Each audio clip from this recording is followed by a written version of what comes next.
জমিনে যতবারই ওলামাকে একত্র হয়েছে, আন্দোলন করেছে, তাদের পিছন থেকে ছুরি মেরে ইসলামকে ধ্বংস করেছে। যুগে যুগে যতবারই আলেম ওলামায় একত্রিত হওয়ার চেষ্টা করেছে, ততবারই চরমনায় পিছন থেকে ছুরি মেরেছে, বলেছেন মুফতি জসিমউদ্দিন রহমানী। এবার দেশের মানুষ ভাবতে শুরু করেছিল, যাক এবার সকল আলেম ওলামায় এক হয়েছে, এক বাক্সে ভোট দেব। ঠিক এই সময় কি তাহলে আবার চরমনায় পিছন থেকে ছুরি মেরেছে? বিস্তারিত জানতে ভিডিওটি শেষ পর্যন্ত দেখার অনুরোধ রইল। গ্রাম বাংলায় একটা প্রবাদ আছে, একটি ঘরে কয়েকজন সাধারণ মানুষ একসাথে থাকতে পারে, কিন্তু একটা ঘরের ভিতর হুজুর আর হুজুর একসাথে থাকতে পারে না। প্রথমে 8 দল ঠিক করলো ইসলামের পক্ষে তারা একটা ভোটের বাক্স পাঠাবে, তারা একসাথে আসন সমঝোতা করবে। পরে এই 8 দলের সাথে এনসিপি, এবি পার্টি, এলডিপি যুক্ত হলো। 8 দল থেকে 11 দলের একটি বৃহত্তর বলয় তৈরি হলো। এরপরে শুরু হলো নানান ধরনের গুঞ্জন। 11 দল ভেঙে যাচ্ছে, আসন সমঝোতা হচ্ছে না, জামায়াতকে বাদ দেওয়া হলো, চরমনায় আলাদা আলাদা জোট করছে।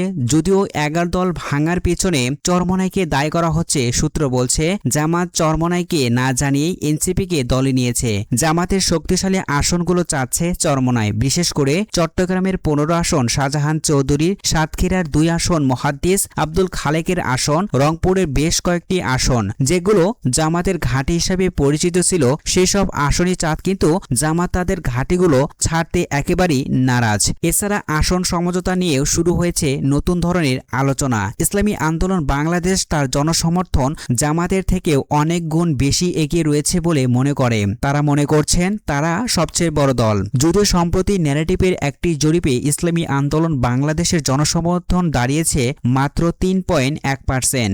যদিও তারা এটা মানতে নারাজ, ইসলামী আন্দোলন বাংলাদেশের অন্যতম অ্যাক্টিভিস্ট হাবিবুর রহমান মিসবা সম্প্রতি একটি অনলাইন জরিপ চালায়। সেখানে মোট ভোটার ছিল 34,415। জরিপে দেখা যায় ইসলামী আন্দোলন বাংলাদেশের হাতপাখা মার্কায় প্রতি জনসমর্থন ছিল 43%, বিএনপির প্রতি জনসমর্থন ছিল 4%, জামাতের প্রতি 28%, এনসিপির প্রতি 1%, বাংলাদেশ খেলাফত মজলিসের প্রতি 3%, অন্যান্য দলগুলোর প্রতি 21%। এই জরিপ জামাত থেকে ইসলামী আন্দোলন বাংলাদেশ চরমনায় অনেক এগিয়ে রয়েছে। তাদের মতে তারা প্রায় 143টির মতো আসনে তাদের জয় সুনিশ্চিত। তবে রাজনৈতিক বিশ্লেষকরা বলছে ভিন্ন কথা।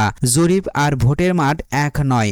যদি জামাত চরমনায় ছাড় না দিয়ে ঐক্য ভেঙে যায়, তবে এই দুই দলই বড় ধরনের সংকটে পড়বে। তাদের জনপ্রিয়তা কমে যাওয়ার আশঙ্কাও থাকবে। সাধারণ মানুষ ভাবতে শুরু করবে তারা ইসলামের স্বার্থে, দেশের স্বার্থের চেয়ে নিজেদের দলের স্বার্থে কাজ করছে, ফলে বিশাল ভোট ব্যাংক হারাতে পারে এই দুই দলে। রাজনৈতিক বিশ্লেষকরা মনে করছে তাদের উচিত হবে এক বাক্সে ভোট করা। এদিকে সামাজিক মাধ্যমেও অনেকেই পোস্ট করে বলছেন, তারা বলছেন সব দলে মুরব্বীদের বলবো সকলেই সামান্য ছাড় দিয়ে হলেও জোটটিকে অটুট রাখুন, এটাই সবার জন্য মঙ্গল হবে। সম্মানিত দর্শক শ্রোতা, আপনার মূল্যবান মতামত নিচে কমেন্ট করুন এবং আপনারাই বলুন জামাত চরমনায় এখন কেমন সিদ্ধান্ত নিলে ভালো হবে।